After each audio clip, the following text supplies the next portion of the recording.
जोहार, जय प्रकृति। मैं हूँ लक्ष्मण पावरा। आज हम लाह यानी डास प्रथा के बारे में बताने वाले हैं और दिखाने वाले हैं। हमारे आदिवासी में डास यानी लाह प्रथा कैसी रहती है, एक दूसरे को सहायता करने में कैसे उपयोगी आती है और एक दूसरे को कैसे सहायता करते याद आपको दिखाना है। आदिवासी समुदाय को बचाने में अहम भूमिका निभाती है डास यानी लाह प्रथा। आदिवासी समाज में शुरुआत से एक दूसरे के सुख दुख को अपना समझकर चलने की विशेषता रही है। वह आज भी बरकरार है। हालांकि कुछ शहरों या कहे तथा कथित आधुनिकता के कारण आदिवासी समुदाय में भी निजीकरण का भाव आने लगा है।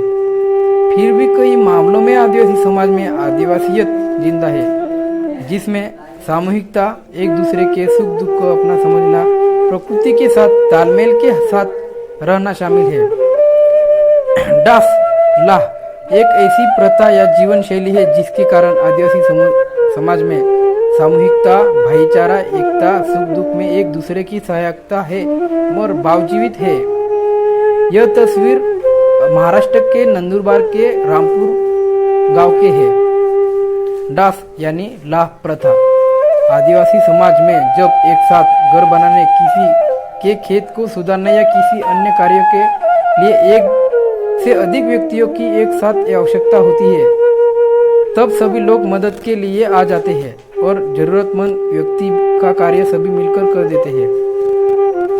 इसे ही डास या लाह कहते हैं। डास शब्द राठवी भाषा का या पावरा भाषा का भी है। दोनों का अर्थ एक ही है।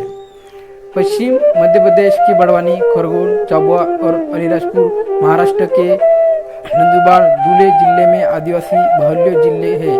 कुछ साल पहले तक आदिवासी समुदाय के लोग अपने खेतों में खेड़ने व बखर के लिए डास यानी लाह बुलाते थे, जिसमें अपने अपने फलिए के लोग एक दूसरे की मदद करते थे। इससे आसानी से एक दूसरे की जमीन बीज बोने योग्य बना दी जाती थी। आधुनिक बाजार के कारण मशीनीकरण का प्रभाव ग्रामीण क्षेत्रों की ओर भी पड़ा है। जहां पहले गांव के लोग खेती के लिए बैल का इस्तेमाल करते थे, अब वहां अधिकतर लोग ट्रैक्टर का उपयोग कर रहे हैं।